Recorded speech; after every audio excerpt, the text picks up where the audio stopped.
तपाई यतिखेर हेर्दै हुनुहुन्छ त्रिशुली खबर टिभी।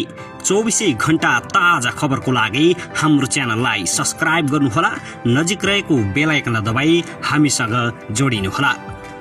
रूपन्देही 2 मा विष्णु पौडेललाई सहज सत्तारूढ गठबन्धन उम्मेद्वार विहीन गुरुङ र नेकोलक भुसालको उम्मेदवारी भयो खारेज। विष्णु पौडेलसँग प्रतिस्पर्धीमा उत्रिएका गुरुङ रुनुकी हाँस्नु, उम्मेद्वारसँग छैन नयाँ एजेन्डा, गफै मात्र। गुल्मीमा रोचक भिडन्त, गोकर्ण विष्टको निरन्तरताकी रामकुमारी झाँक्रीको उदयमान। काठमाडौँ 5 ईश्वर र प्रदीप पौडेलको चुनावी स्वतन्त्र उम्मेद्वार। तारकेश्वरमा एकीकृत समाजवादी एमालेमा संयोजन।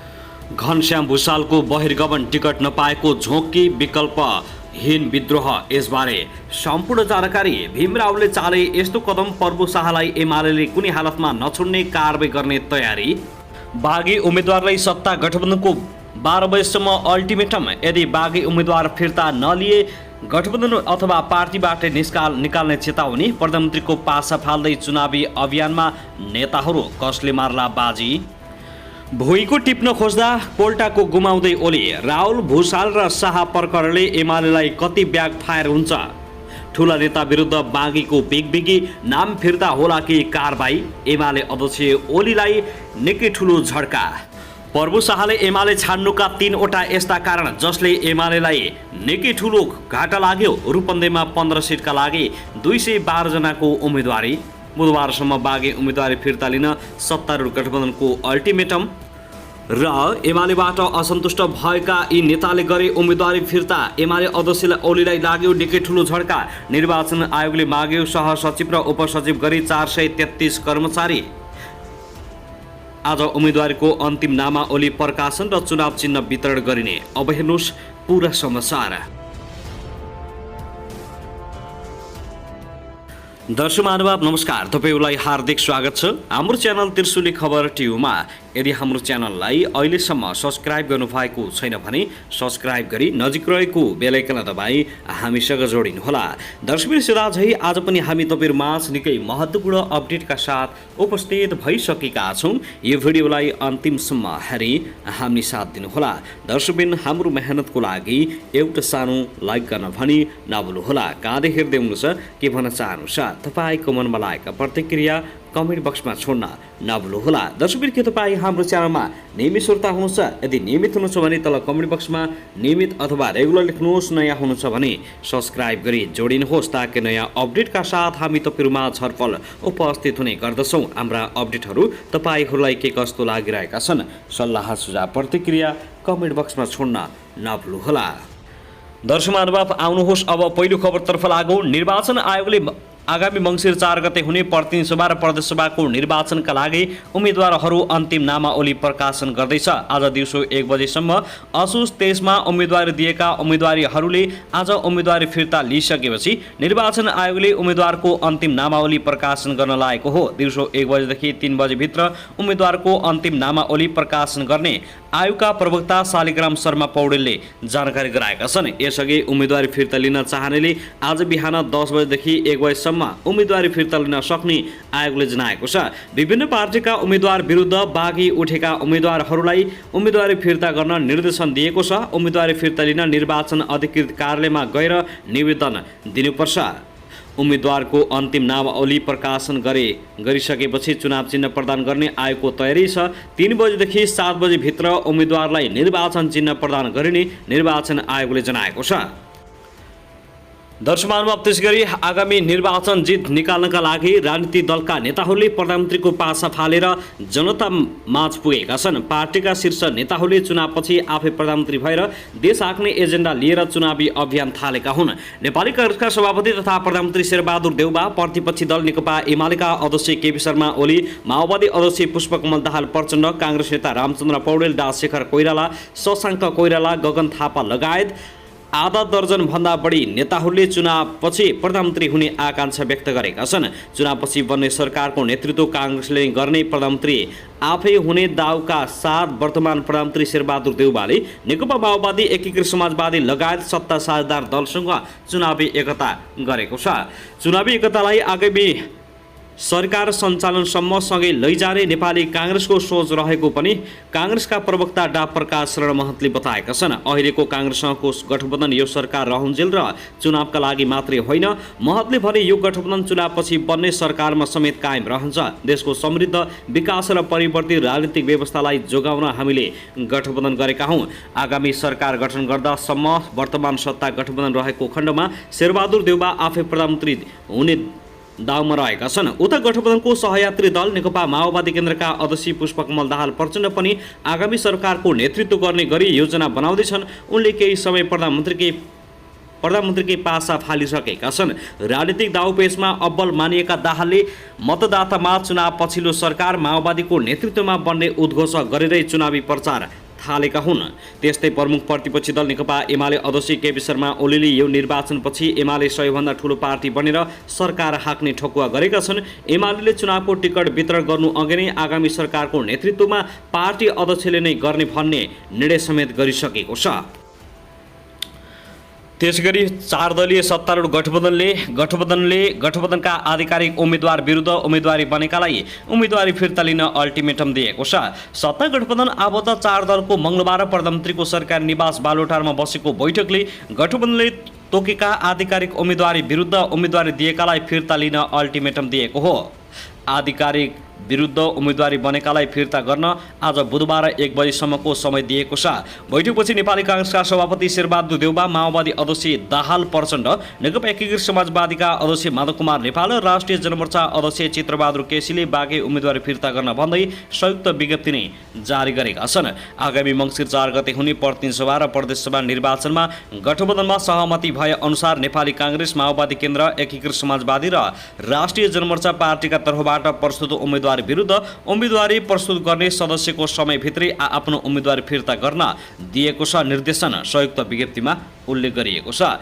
आज बुधबार 1 बजेसम्म बाँकी उम्मेदवारी फिर्ता नलिने पार्टीबाट निष्कासन गर्ने चेतावनी गठबन्धनले दिएको छ। निर्वाचन आयोगद्वारा निर्धारित समय सीमा असोज 26 गते दिउँसो 1 बजेभित्र त्यस्ता सदस्यहरूले उम्मेदवारी फिर्ता नलिएमा सम्बन्धित पार्टीले निष्कासन गर्ने बेहोरा अवगत गराइन्छ। चारै दलका शीर्ष नेतृत्वद्वारा जारी विज्ञप्तिमा उल्लेख गरिएको छ।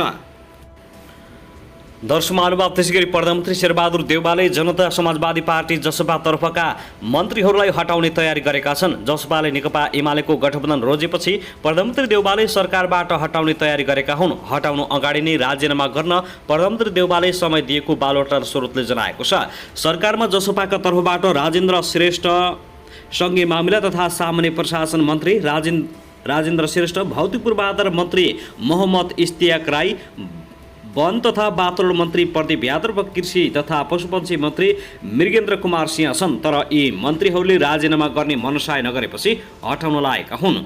2074 को चुनावमा पनि अहिलेकै जस्तै परिस्थिति प्रधानमन्त्री देउबाले खेपेका थिए। सत्ता साझेदार दल नेकपा माओवादी केन्द्रले एमालेसँग गठबन्धन गरेको थियो। देउबा नै प्रधानमन्त्री थिए। देउबा प्रधानमन्त्री भएकै बेला माओवादी केन्द्रले एमालेसँग चुनावी तालमेल गरेको थियो।